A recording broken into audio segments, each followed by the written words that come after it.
दोस्तों, ऐसा कितनी बार हुआ है कि आपके सामने कुछ बुरा हो रहा हो और आपने उस बुराई से बचने के लिए उसे नजरअंदाज कर दिया और अपने रोज के कामों में लग गए। हम सभी ने यह कभी ना कभी अपनी जिंदगी में शायद किया ही होगा। पर क्या हो जब वही बुरा व्यवहार आपके साथ हो रहा हो और ऐसे ही बाकी लोग आपको नजरअंदाज करके अपने काम करने लगे हैं। जब कोई आपको धमका रहा हो कि सच अगर आपने किसी को बताया तो आपको नुकसान पहुंचेगा क्या, फिर भी आप सच बोलेंगे क्या? फिर भी आप खुद के हक और सच के लिए लड़ेंगे? दोस्तों, कई बार सच बोलने के लिए बहुत हिम्मत की जरूरत होती है और यह हिम्मत जो गलत के सामने खड़े होने के लिए जरूरी है। यह हिम्मत अपने अंदर लाना बहुत मुश्किल हो सकता है। क्या लगता है आपको कितने लोग ऐसी परिस्थिति में सच बोलने की हिम्मत करेंगे? दोस्तों, आज की इस बौद्ध कहानी के माध्यम से हम यही सीखेंगे कि चाहे परिस्थिति कितनी भी कठिन क्यों ना हो, सच बोलना और गलत का सामना करना कितना जरूरी होता है। और हम देखेंगे कि आज के हमारे इस कहानी के युवक ने कैसे हिम्मत जुटाई और सच का साथ दिया तो बिना किसी देरी के शुरू करते। एक बार की बात है, एक नगर में एक युवक रहता था जो बहुत ही अच्छा था, जो स्वभाव का बहुत ही सीधा और मन से बहुत ही सरल था। वह न तो किसी से लड़ाई झगड़े करता था और ना ही किसी को कभी भला बुरा कहता। वह लोगों की मदद भी किया करता, लेकिन फिर भी कुछ लोग उसे भला बुरा कहते हैं। इस पर वह मुस्कुराकर वहां से चला जाता है जहां वह नौकरी किया करता था। वह सेठ भी उसे बहुत कम तनख्वाह दिया करता था। तब भी वह कभी अपने सेठ का विरोध नहीं करता, बल्कि हंसकर उसके सारे आदेशों का पालन किया करता और खूब मन लगाकर काम किया करता। उसकी भलाई के कारण हर कोई जो भी उससे मिलता उसे दबाने की कोशिश करता, उसे डराने की कोशिश करता। उसके इस सीधे साधे व्यवहार के कारण लोग उसे पागल भी कहते थे और कई तो यह भी कहते हैं कि वह अपने जीवन में कभी कुछ नहीं कर पाएगा। यह तो बहुत ही सीधा है और आज के जमाने में इतना सीधा होना भी अच्छी बात नहीं है। वह युवक गरीब था, लेकिन वह कभी किसी से शिकायत नहीं करता था। वह नौकरी करके पैसे इकट्ठा किया करता ताकि वह अपनी गरीबी से बाहर निकल सके। लेकिन जब भी वह गरीबी से बाहर निकल की कोशिश करता तो कुछ लोग आते और उसकी वह जमा पूंजी उससे लेकर चले जाते। कभी उसके रिश्तेदार आते तो कभी उसका कोई सगा संबंधी, जो अपना दुख दर्द दिखाकर, अपना दुख दर्द सुनाकर उसका जोड़ा हुआ एक एक रुपये उससे ले जाते और वह युवक कुछ नहीं कर पाता। वह तो केवल यही सोचता रहता था कि वह एक अच्छा आदमी है और अच्छे आदमी कभी किसी पर अत्याचार नहीं करते, वो कभी किसी का विरोध नहीं करते। वह तो स्वयं में खुश रहते हैं और दूसरों की मदद भी करते हैं। इन सारी बातों से वह अपने आप को समझा लेता। एक दिन की बात है, उसने देखा कि उसका एक मित्र चोरी चाकरी करके, बेईमानी करके, गलत काम करके आज बहुत धनवान बन चुका है और उसके पास अत्यधिक खुशियां हैं, पैसा है और यह समाज उसे सम्मान भी देता है। वो ना तो दान करता है और ना ही लोगों की मदद करता है, बल्कि वह तो दूसरों पर अत्याचार करता है। वह जबरदस्ती लोगों के पैसे लूट लेता है और उन्हीं पर चीखता चिल्लाता भी है। फिर भी यह समाज उसी को पसंद करता है। लेकिन मैं एक सीधा साधा इंसान हूं, मैं एक अच्छा युवक हूं, फिर भी मुझे कोई पसंद नहीं करता। मुझे तो सब लोग पागल समझते हैं और मेरे जीवन में तो केवल दुख ही दुख है। वह युवक मन ही मन यह सोच रहा था कि तभी उसके मन में एक और विचार उत्पन्न हुआ। वो यह सोचने लगा, क्या मुझे बुराई का रास्ता अपना लेना चाहिए? एक दिन वह अपने मालिक के घर पर काम कर रहा था। तभी अचानक उसके हाथों से एक सामान गिरकर टूट गया जो कीमती था। इस पर उसके मालिक ने उसे बहुत खरी खोटी सुनाई, उसकी पिटाई की और कहता है, तुझे अब से 1 साल तक मेरे यहां पर मुफ्त में काम करना होगा। क्या तुझे नहीं पता था कि यह कितनी कीमती चीज है? अब से 1 साल तक मैं तुझे कोई पैसे नहीं देने वाला हूं। वह युवक रो रहा था, गिड़गिड़ा रहा था, लेकिन उसके मालिक ने उसकी एक नहीं सुनी। वह रोता हुआ अपने घर जा रहा था। उसी रास्ते से एक बौद्ध भिक्षु भी गुजर रहे थे। उन्होंने जब उस युवक के रोने की आवाज सुनी तो वह उस युवक के पास आए और उस युवक से कहते हैं, यह सब कैसे हुआ? तुम्हारे शरीर पर तो बहुत जख्म है, लाओ मैं तुम्हें मरहम लगा देता हूं ताकि तुम्हें कुछ आराम मिल सके। इतना कहकर उन भिक्षु ने युवक के शरीर पर कुछ जड़ी बूटियों का लेप लगाया, जिससे उस युवक को अपने दर्द से थोड़ी राहत मिली। इस पर वह युवक उन बौद्ध भिक्षु से कहता है, हे गुरुवर, आप तो ज्ञानी मालूम पड़ते हैं, क्या आप मेरी एक बात का जवाब देंगे?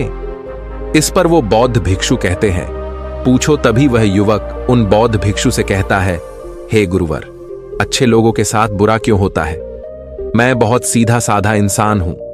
मैंने कभी किसी का बुरा नहीं किया, ना ही मैंने कभी किसी को अपशब्द कहे, बल्कि जो भी मेरे पास मदद मांगने आता है मैं उसकी मदद भी कर देता हूं। लेकिन अब तक मेरे साथ कभी कुछ अच्छा नहीं हुआ।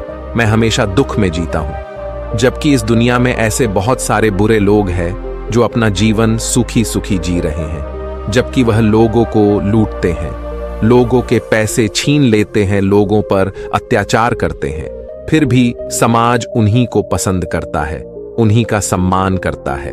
आखिर ऐसा क्यों होता है? ऐसे में क्या हमें भी बुराई का रास्ता अपना लेना चाहिए? क्या हमें भी बुरा बन जाना चाहिए? उन भिक्षु ने उस युवक की सारी बातें ध्यानपूर्वक सुनी। उसके बाद वह उस युवक को जवाब देते हुए कहते हैं, भंते, जिसके कर्म बुरे हैं उसके कर्म का फल उसे अवश्य मिलेगा, और वह अवश्य रूप से बुरा ही होगा।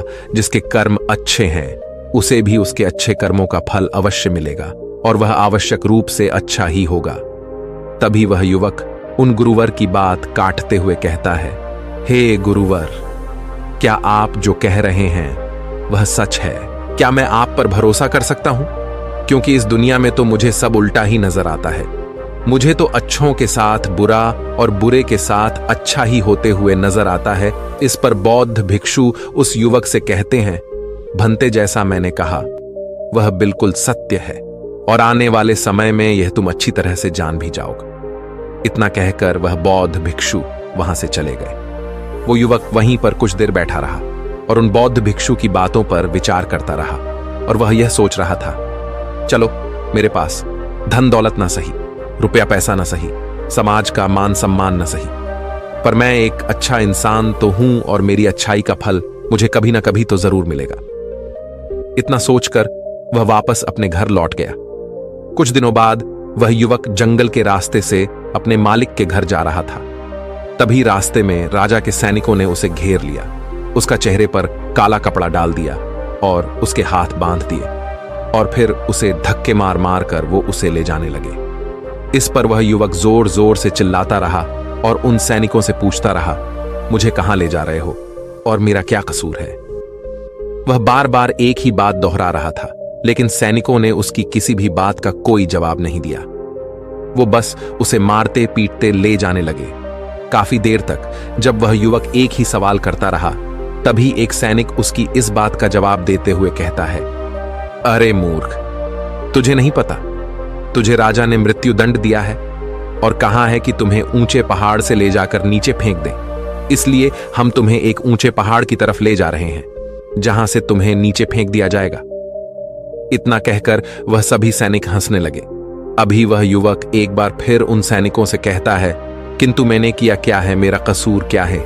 एक बार मुझे राजा से मिलने दो, मैं भी तो जानना चाहता हूं कि आखिर मेरी गलती क्या है जिसके लिए मुझे यह सजा दी गई है। मैंने तो कुछ भी नहीं किया।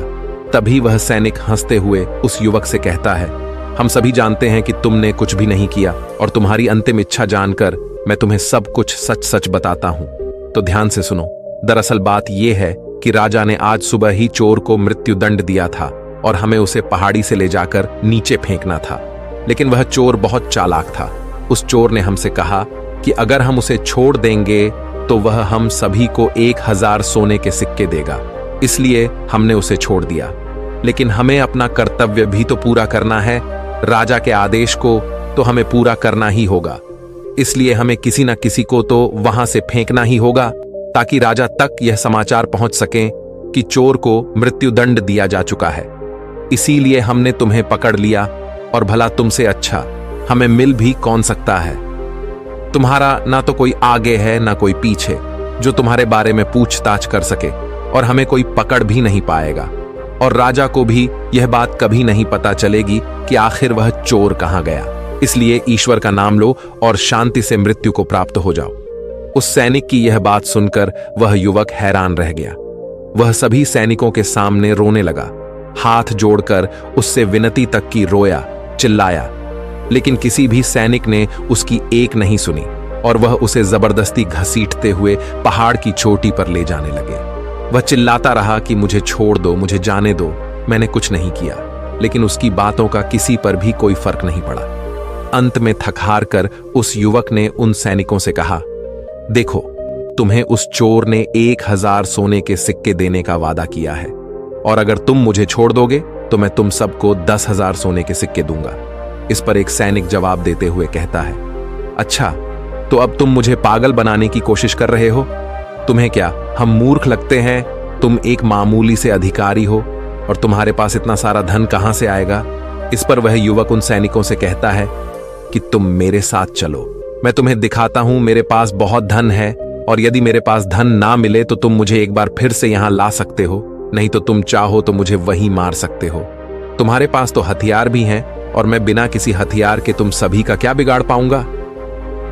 उस युवक की यह बात सुनकर वे सभी सैनिक एक बार के लिए सोच में पड़ गए। उन सभी ने आपस में मिलकर विचार किया और युवक से कहा, ठीक है, हम तुम्हारी बात मान लेते हैं, लेकिन मेरी एक बात याद रखना, यदि हमें धन नहीं मिला तो हम तुम्हें वहीं पर मार देंगे। चलो हमें दिखाओ वह धन कहां पर है। इस पर वह युवक कहता है, उससे पहले मेरी आंखों से ये काला कपड़ा तो हटाओ, इसके बिना मैं आपको रास्ता कैसे दिखा पाऊंगा। उन सैनिकों ने उस युवक की बात मान ली और उस युवक के सिर पर से वह काला कपड़ा हटा दिया गया। उसके बाद वह युवक उन सभी को एक गुफा में ले जाता है। वह युवक उस गुफा से भली भांति परिचित था। वह गुफा देखने में तो बड़ी सीधी सी लगती थी, लेकिन अंदर से वह एक भूल भुलैया थी। जो भी उसके अंदर एक बार चला जाता, वहां से बाहर निकलना उसके लिए नामुमकिन था। वह युवक उन सभी सैनिकों को उस गुफा के अंदर ले जाता है और मौका मिलते ही वह उन्हें धोखा देकर उस गुफा से बाहर की ओर निकल जाता है, और वह सभी सैनिक उस गुफा में फंस कर रह जाते हैं। वह युवक डरा हुआ, सहमा हुआ, तेजी से भागता हुआ जंगल के रास्ते से जा रहा था।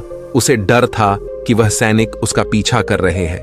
वह यदि उस गुफा से निकल जाएंगे तो वह उसे पकड़ लेंगे। इसीलिए वह तेजी से भागता हुआ जा रहा था। तभी रास्ते में उसे वहीं बौद्ध भिक्षु दिखाई दिए।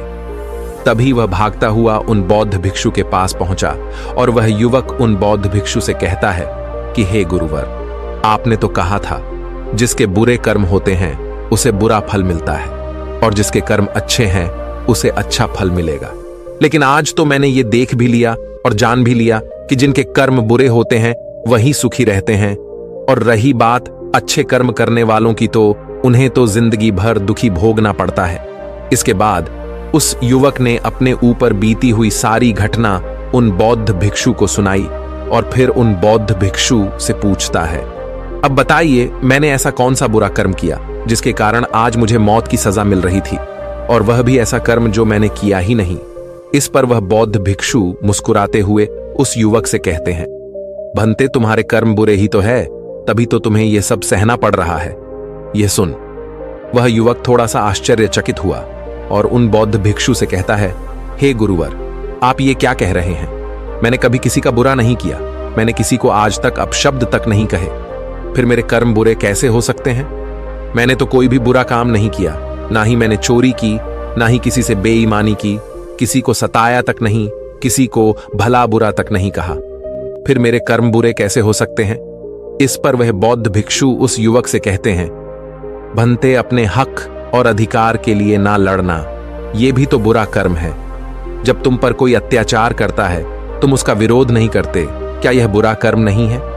किसी के साथ अत्याचार ना करना, लेकिन दूसरों के साथ अत्याचार होते हुए देखकर चुप रहना, यह भी तो बुरा कर्म है। सही होते हुए भी चुपचाप रहना, क्या यह बुरा कर्म नहीं है? हम शक्तिहीन हैं, असहाय हैं, हमारी मदद कौन करेगा ये समझकर सत्य के सामने बार बार झुक जाना, क्या यह बुरा कर्म नहीं है? बुराई में सुख है, यह देखना भी एक बुरा कर्म ही तो है। अब मैं तुमसे सवाल करता हूं, बताओ मुझे, इनमें से कौन सा काम ऐसा है जो तुमने अब तक नहीं किया? उन बौद्ध भिक्षु की यह सारी बातें सुनकर वह युवक स्तब्ध रह गया। उसे कुछ भी समझ नहीं आ रहा था कि वह उन बौद्ध भिक्षु के इस प्रश्न का क्या जवाब दें। काफी देर सोच विचार करने के बाद वह उन्हें बौद्ध भिक्षु से कहता है, हे गुरुवर, आप सत्य कहते हैं, ये सारे कर्म मैंने किए हैं और आप सही हैं। ये सारे बुरे कर्म मेरे द्वारा ही किए गए हैं और मैं अपने आप को हमेशा एक अच्छा इंसान मानता था। मैं हमेशा लोगों की मदद करता था, कभी किसी के सामने आवाज नहीं उठाता था और मुझे लगता था कि मैं एक बहुत ही सीधा, सरल और अच्छा व्यक्ति हूं। लेकिन मैं यह नहीं जानता था कि जाने अनजाने में बुरे कर्म कर रहा हूं। आगे वह युवक अपने दोनों हाथ जोड़कर उन गुरुवार से कहता है, हे गुरुवर, अगर यह सारे बुरे कर्म है तो अच्छा कर्म क्या है और अच्छा व्यक्ति कौन होता है? इसका जवाब देते हुए वह बौद्ध भिक्षु उस युवक से कहते हैं, भंते, जो हमेशा सत्य के साथ खड़ा रहता है, जो लोगों की मदद करता है, ईमानदारी से अपना कार्य पूरा करता है, जो विनम्र हैं लेकिन कमजोर नहीं, जो अपने आप पर गर्व कर सकता है लेकिन अहंकार नहीं, जो बुराई को नहीं सह सकता लेकिन अच्छाई के लिए हमेशा प्रयासरत रहता है, जो आलस्य नहीं करता और अपने जीवन को अपने नियंत्रण में रखता है, जो निडर रहता है।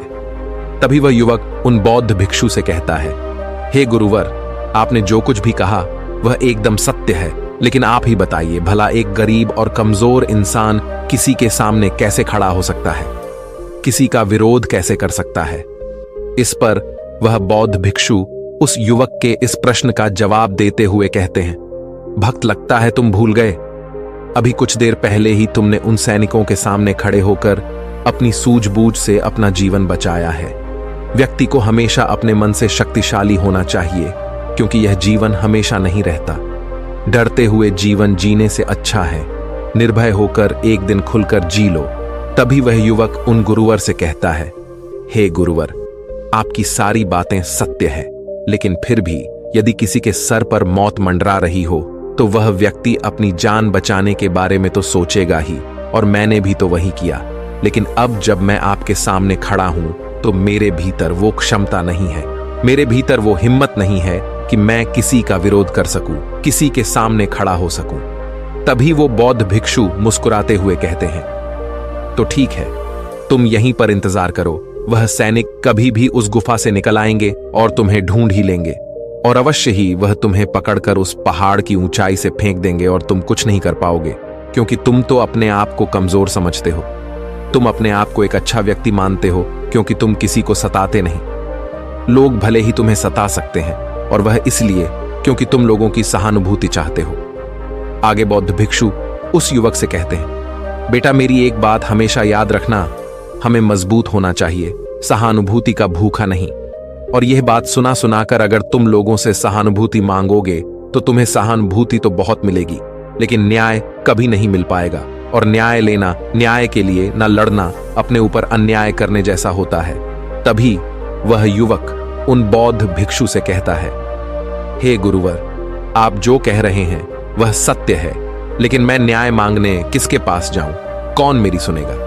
वो बौद्ध भिक्षु जवाब देते हुए कहते हैं, बेटा, तुम राजमहल जा सकते हो और राजा के सामने न्याय की गुहार लगा सकते हो। इस पर वह युवक डरते हुए उन बौद्ध भिक्षु से कहता है, नहीं नहीं गुरुवर, भला राजा के सामने मैं कैसे खड़ा हो पाऊंगा? उनके सामने मेरी क्या औकात? मुझ में इतनी हिम्मत नहीं कि मैं राजा के सामने जाकर खड़ा हो पाऊं। यदि उन्हें क्रोध आ गया तो वो मुझे मृत्यु दंड दे देंगे। तभी वह बौद्ध भिक्षु मुस्कुराते हुए उस युवक से कहते हैं, बेटा, तुम्हें मृत्युदंड तो मिल ही चुका है। भले वो राजा ने ना दिया हो, लेकिन सैनिकों ने तो तुम्हें मृत्युदंड दे ही दिया है। इतना कहकर वह बौद्ध भिक्षु वहां से अपने मार्ग में आगे की ओर चल पड़े।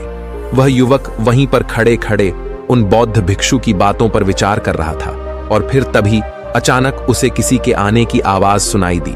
वह चुपचाप उन झाड़ियों में जाकर छुप गया। रात होने को थी, जिस कारण उन झाड़ियों में किसी को कोई नजर नहीं आया। उस युवक ने रात भर वहीं गुजारी, और वह रात भर केवल यही सोचता रहा कि आखिर वह क्या करे। क्या वह अपना जीवन डर के जिए, या फिर वह वैसे ही बुरा बन जाए जैसे उसके मित्र बन चुके हैं? तब शायद वह अपने प्राण बचा सके। आखिरकार काफी देर सोच विचार करने के बाद उसने यह तय किया कि वह एक अच्छा आदमी बनकर ही रहेगा। अगले दिन सुबह सुबह उसने हिम्मत की और राज दरबार पहुंचा। राज दरबार पहुंचकर उसने राजा से न्याय की गुहार लगाई। दरबार लगा और उस युवक को दरबार में पेश किया गया। राजा ने उस युवक से पूछा, कहो, क्या तकलीफ है? किसने तुम पर अत्याचार किया?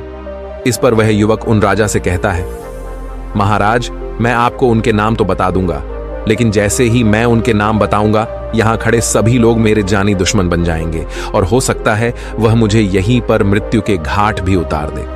राजा उस युवक से कहता है, निसंकोच हो जाओ, यह हमारा देश है, यह हमारा राजमहल है, यहां तुम्हें कोई भी कुछ नहीं कर सकता। तभी वह युवक राजा से कहता है, महाराज, मुझ पर इस राज्य के राजा ने अत्याचार किया है और मैं उसके अत्याचार का शिकार हूं। राजा अपराधी है। इस बात सुनते ही राजदरबार में बैठे हुए सभी लोग अपने आसन पर से खड़े हो गए और सभी ने एक आवाज में कहा, राजन, इसे मृत्यु दंड दे दिया जाए। लेकिन राजा ने उनमें से किसी की भी एक नहीं सुनी। राजा ने कुछ देर के लिए सोच विचार किया और उसके बाद वह राजा कहता है, ठीक है, मैं तुम्हारी बात मानने के लिए तैयार हूं, लेकिन अब मैं चाहता हूं कि तुम अपनी बात स्पष्ट करो। आखिर तुम कहना क्या चाहते हो? यदि तुम्हारी बातों से यह स्पष्ट हो गया कि इस राज्य के राजा ने तुम पर अत्याचार किया है, तो उसे उसकी सजा भी अवश्य मिलेगी और वह सजा भी तुम ही सुनाओ। राजा की यह बात सुनकर राज दरबार में उपस्थित सभी लोग अपने अपने आसन पर बैठ गए और उस युवक की बात सुनने के लिए सभी लोग तैयार हो गए। तभी वह युवक राजा से कहता है राजन, कल सुबह आपने एक चोर को मृत्यु दंड दिया था। आपके सैनिकों ने उस चोर को 1000 सोने के सिक्के लेकर उसे आजाद कर दिया है और उसके बदले उन्होंने मुझे पकड़कर पहाड़ी से फेंकने की कोशिश की, लेकिन जैसे तैसे करके मैं वहां से निकल गया। और ऐसा पहली बार नहीं हुआ, बल्कि ऐसा कई बार हो चुका है और पहले भी कई बार कई गरीब लोगों की मृत्यु इसी प्रकार हुई है। और राजा को लगता है कि राजा ने न्याय किया है, लेकिन वह राजा यह नहीं देखता कि उसके आदेश को पूरा किया जा रहा है या नहीं, क्या उसका न्याय पूरा हो रहा है या नहीं। राजा का किया हुआ न्याय किसी के लिए अन्याय बन रहा है। किसी गरीब के घर का दीपक बुझा दिया जाता है और राजा को इसकी भनक तक नहीं। राजा तो केवल अपने जीवन में मस्त है, उसे अपने महल से बाहर निकलने का समय तक नहीं है। वह बाहर निकलकर आम लोगों से मिलता तक नहीं है, उनकी समस्याओं के बारे में सुनता तक नहीं है। वह तो केवल अपने मंत्रियों और अपने अधिकारियों पर निर्भर रहता है। राजन, मेरा राजा तो मुझसे कभी मिला तक नहीं, वो मुझसे बहुत दूर है और मेरी आवाज भी उस तक कभी नहीं पहुंचती। अगर मैं बाहर खड़े उन पहरेदार को कुछ रुपए पैसे देकर अंदर न आता। उस आदमी की यह बात सुनकर राज दरबार में उपस्थित सभी लोग आश्चर्यचकित रह गए। राजा भी यह बात सुनकर बड़ा अचंभित था। तभी राजा ने मंत्री को आदेश दिया और कहा कि सत्य का पता लगाया जाए। मंत्री ने तुरंत ही राजा के आदेश का पालन किया और गुप्तचरों से पता किया कि आखिर यह जो युवक कह रहा है उसमें कितनी सच्चाई है। कुछ घंटों के बाद मंत्री को यह बात पता चल गई कि जो युवक कह रहा है वह बिल्कुल सत्य है और उसने यह बात आकर राजा को बताई। मंत्री राजा से कहता है, हे राजन, यह युवक जो कह रहा है वह बिल्कुल 100% सत्य है। जिसे चोर को आपने कल मृत्यु दंड दिया था, वह चोर तो बाहर घूम रहा था और हमने उसे एक बार फिर से पकड़ लिया है और उसने यह कबूल भी लिया है कि उसी ने सैनिकों को धन दिया था ताकि वह उसे जाने दे, और जिन सैनिकों ने वह धन लिया था हमने उन सैनिकों को भी गिरफ्तार कर लिया है। तभी राजा मंत्री से कहता है, उन सभी अपराधियों को राज दरबार में पेश किया जाए। राजा के आदेश पर उन सभी अपराधियों को राज दरबार में पेश किया जाता है। तभी वह राजा उस युवक से कहता है, हम तुम्हारे अपराधी हैं, कहो आखिर तुम हमें क्या दंड देना चाहते हो? तुम जो भी दंड हमें दोगे वो हमें खुशी खुशी स्वीकार है। इस पर वह युवक राजा से कहता है, हे राजन, आप इस राज्य के राजा हैं, दंड तो आप ही दे सकते हैं, हम तो केवल निवेदन कर सकते हैं। और मैं आज आपके पास यही निवेदन लेकर आया हूं कि आपको अपनी प्रजा का ख्याल रखना चाहिए, समय समय पर उनसे मिलते रहना चाहिए और आपसे हम जैसे गरीब लोग सीधे मिल सके, अपनी बातें कह सकें, ऐसी व्यवस्था करनी चाहिए। इस पर राजा ने मंत्री को आदेश दिया और कहा, मंत्री जी, उन दरबारियों को भी पकड़कर लाया जाए जिन्होंने इस व्यक्ति से धन लेकर इसे अंदर आने की अनुमति दी। मंत्री ने राजा के आदेश का पालन किया और उन दरबारियों को भी दरबार में पेश किया गया। राजा ने उन दरबारियों को भी नौकरी से निकाल दिया और उन्हें 3 महीने की काल कोठरी में रहने की सजा सुनाई। आगे जाकर राजा उस युवक से कहता है, मैंने तुम्हारे जैसा निर्भय व्यक्ति आज तक नहीं देखा। तुम ईमानदार भी हो, सच्चे भी हो और तुम जैसे व्यक्तियों की हमारे समाज में बहुत आवश्यकता है। मुझ जैसे राजा को भी आज तुमने आईना दिखा दिया है। आगे राजा उस युवक से कहता है, इसलिए आज से मैं तुम्हें इस राज्य का मुख्यमंत्री घोषित करता हूं। इस पर वह युवक कहता है, नहीं नहीं महाराज, मैं तो बस अपनी बिनती यहां पर लेकर आया था। आपने मेरी बात सुनी, बस इसी में मैं खुश हूं। इतना कहकर उस युवक ने राजा को प्रणाम किया और वापस अपने घर लौट गया। देखते ही देखते उस युवक का नाम पूरे राज्य में फैल गया। सब उसे जानने लगे, उसे पहचानने लगे और वह व्यक्ति केवल एक ही बात कहता था, अच्छे कर्मों का फल हमेशा अच्छा ही होता है। बस हमें बुराइयों से नहीं डरना चाहिए, हमें तो बिना डरे सच का सामना करना है। दोस्तों, इस कहानी के माध्यम से मुझे उम्मीद है कि आपको यह समझ में आ चुका होगा कि अच्छा होना क्या होता है और एक सच्चा व्यक्ति कैसे बनता है। यदि आप भी अपने आप को एक अच्छा और सच्चा व्यक्ति मानते हैं और आपको लगता है कि आप भीतर से अच्छे हैं और आपके साथ बुरा हो रहा है, तो उस बुराई का कारण कौन है, उस तकलीफ का कारण कौन है, यह आपको अच्छी तरह से पता चल चुका होगा।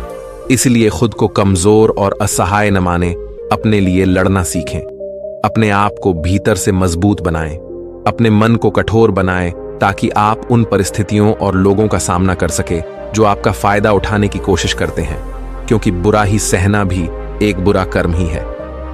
दोस्तों, आपने आज के इस वीडियो से क्या सीखा वह मुझे आप कमेंट में बता सकते हैं। इसी के साथ मैं उम्मीद है कि आपको आज की वीडियो पसंद आई होगी, तो इस वीडियो को उस इंसान को शेयर करें जिससे यह कहानी सुनने की जरूरत है और उसी के ठीक बाद चैनल को सब्सक्राइब करें। तो चलिए फिर मिलते हैं ऐसी एक और नई वीडियो में एक नए मैसेज के साथ। तब तक के लिए अपना ख्याल रखें। धन्यवाद।